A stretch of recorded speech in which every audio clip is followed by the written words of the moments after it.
Mr. Geissler, President of the Lakeview Memorial Hospital in Stillwater.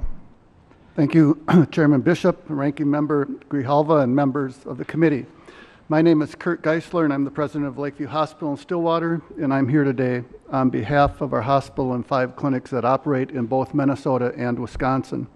I also believe I speak on behalf of the majority of our patients, our employees, and employers in both Minnesota and Wisconsin who badly need a new crossing to be built.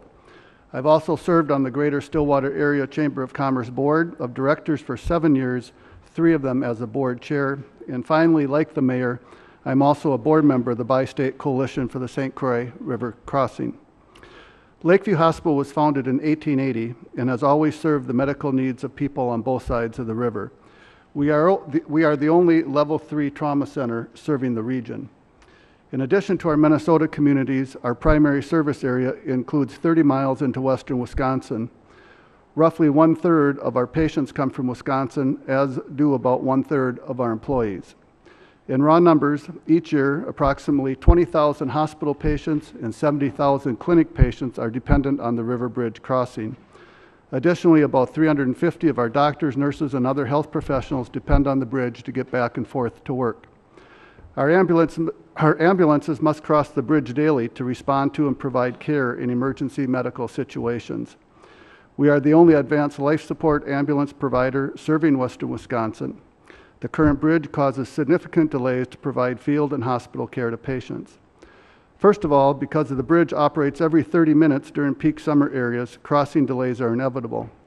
Even though the bridge operator can be contacted to lower the bridge, the traffic backups that occur when the bridge is up cannot be quickly mitigated. During daily rush hours and in summer months, traffic backups can be over a mile long. Because the 1931 bridge was built without shoulders, our ambulances cannot cross the bridge any faster than traffic can be cleared.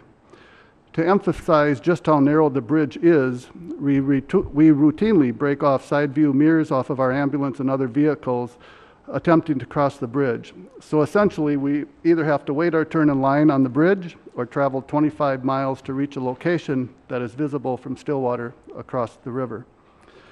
Some opponents of this project have suggested that a new bridge isn't necessary because the round trip to the Interstate 94 bridge in Hudson is only 25 miles. Even ignoring the deterioration and the safety of the 80-year-old lift bridge, I can tell you that a new crossing is desperately needed. For people in critical condition, minutes count. If this was your loved one, you would not want timely medical care to be dependent upon a lift bridge schedule or the amount of traffic on a particular day or time. Adding 25 miles to an ambulance ride is unacceptable. When we know that the bridge will be closed because of spring flooding or repair work, or that traffic will be snarled because of community festivals and events, we pre-position an ambulance in Wisconsin.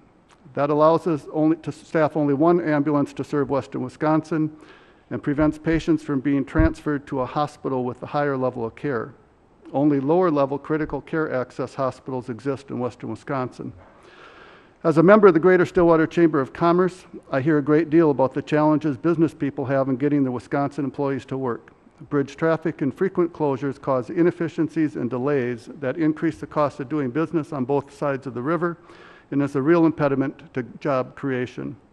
A long-term bridge failure, one we ultimately will face in a matter of time, will have a negative economic impact not only on our hospital and clinical care, but on the entire Twin Cities metropolitan area.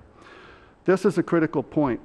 This section of the river is in an urban area with a population of 3.2 million people. Washington County, where Stillwater is located, has a population of 234,000 people. We are a vibrant and growing area, and our transportation system must reflect that. This bridge is on the National Highway System. The corridor is a major road to the east for a metro area, as I said, with over 3 million residents. As well as the economic impacts, this has homeland security implications. When the lift bridge closes, the 18,000 cars per day currently crossing it will shift primarily to the Hudson Bridge for a total of 32,000 more cars each day. The Hudson Bridge is the only major bridge crossing in our region, and this level of traffic is nearly 30% higher than what is presently forecast. There would be massive traffic problems on I-94 leading into and out of the St. Paul, Minneapolis area. While Lakeview Hospital and the Stillwater Clinic stand ready to care for the sick and injured, We cannot stand still and wait for a fracture-critical, functionally obsolete bridge to deteriorate further. A bridge failure that causes preventable injury or death would weigh heavily on our conscience. In closing, I want to acknowledge that I've spoken a lot more about traffic than what this subcommittee might be used to hearing, but it's important that you understand the substantial impacts of delaying action any further. We have had a river crossing in Stillwater since before statehood. Our communities have planned and prepared and waited over 50 years for this bridge. The stakeholder group has created a project that balances pressing transportation needs, historic preservation, and environmental protection. We only need congressional approval for it to move ahead. We urge you not to delay the replacement of the bridge any longer. Please act this year to permit the St. Croix Crossing project to go forward, and thank you for your time. I thank all the witnesses for your testimony. We'll now turn to questions.